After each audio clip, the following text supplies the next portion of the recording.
تو آج ہم ایک کہہ لیں بہت گہرے اور شاید ذاتی سے موضوع پر بات کر رہے ہیں، تبدیلی کی حقیقت، اور اس کے سامنے ہماری اپنی تخلیقی صلاحیت کا کیا کردار ہے۔ جی، ہمارے سامنے ایک تحریر ہے، عنوان ہے تخلیقیت تبدیلی کے لیے شریک تخلیق کار کے رہنمائی۔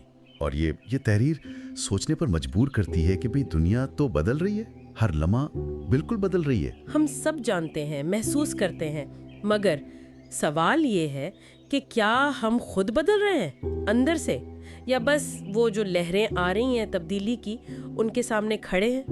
یہ بہت بنیادی سوال ہے، اور دیکھیں یہ تحریر بڑی خوبصورتی سے بتاتی ہے کہ تبدیلی تو وہ تو زندگی کا حصہ ہے، جی لازم ہے، اس سے بھاگا نہیں جا سکتا۔ صحیح۔ لیکن اصل نقطہ یہ ہے کہ ہم اس کا جواب کیسے دیتے ہیں، ہمارا رد عمل کیا ہے؟ کیا ہم اسے کوئی آفت سمجھ کر ڈر جاتے ہیں، یا پھر اپنی تخلیقی قوت استعمال کر کے اسے ترقی کا، نئے راستوں کا ذریعہ بناتے ہیں؟ اچھا، مصنف کا سارا زور اسی بات پر ہے کہ ہمارا رد عمل، خاص طور پر یہ تخلیقی والا رد عمل، وہی سب کچھ طے کر دیتا ہے۔ تو آئیے ذرا اس خیال کو کھولتے ہیں۔ تحریر میں ایک بات ہے جو مجھے تو کافی چونکانے والی لگی، وہ یہ کہ جسے ہم سمجھتے ہیں نا کہ یہ ہماری محفوظ جگہ ہے، کمفرٹ زون۔ جی، آرام دہ دائرہ۔ ہاں، وہ آرام دہ دائرہ۔ تحریر کہتی ہے کہ طویل مدت میں دیکھیں تو وہ سب سے زیادہ خطرناک جگہ ہے۔ خطرناک کیسے؟ ایک طرح سے ایک خوبصورت پنجرے کی طرح جو ہمیں بڑھنے سے روکتا ہے، اور دوسری طرف جو ہم اکثر سوچتے ہیں کہ تخلیقی ہونا تو بڑا رسک ہے، خطرہ مول لینا ہے۔ ہاں، یہ عام خیال ہے۔ تحریر کہتی ہے یہ غلط فہمی ہے۔ آج کی دنیا میں جہاں سب کچھ اتنی تیزی سے بدل رہا ہے، وہاں تخلیقیت کوئی آپشن نہیں ہے، کوئی انتخاب نہیں، بلکہ ضرورت ہے زندہ رہنے کی، آگے بڑھنے کی۔ بالکل ٹھیک کہا۔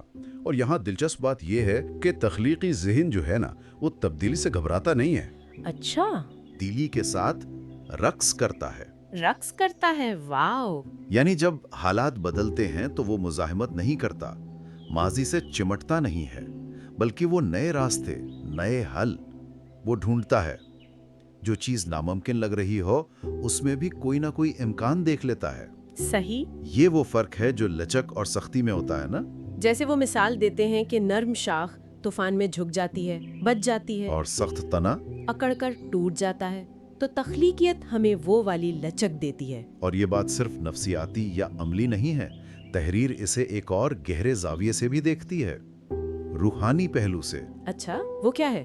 اس میں ذکر ہے کہ اسلام میں تخلیق کو عبادت کا درجہ دیا گیا ہے، اور انسان کو صرف ایک مجبور سی مخلوق نہیں کہا گیا، بلکہ اپنی دنیا کا شریک تخلیق کار۔ شریک تخلیق کار یعنی کو کریٹر، جی، یعنی ایک ایسا وجود جو اللہ کی اس عظیم تخلیق میں اپنا ایک منفرد، ایک فعال کردار ادا کرتا ہے۔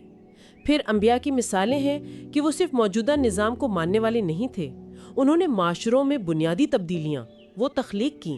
یہ بہت اہم نکتہ ہے، یہ شریک تخلیق کار والا، اس سے ذمہ داری کا احساس پیدا ہوتا ہے۔ جی بالکل۔ اور یہ صرف کوئی بہت بڑی انقلابی تبدیلیوں کی بات نہیں ہے، تحریر روزمرہ کی چھوٹی چھوٹی مثالوں پر بھی زور دیتی ہے۔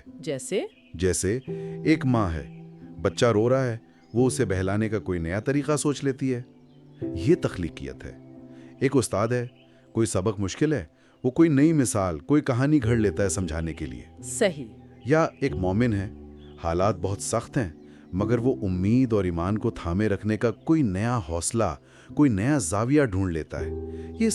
یہ سب تخلیقیت کی ہی شکلیں ہیں، چھوٹی چھوٹی مگر زندگی کو چلانے والی، خوبصورت بنانے والی۔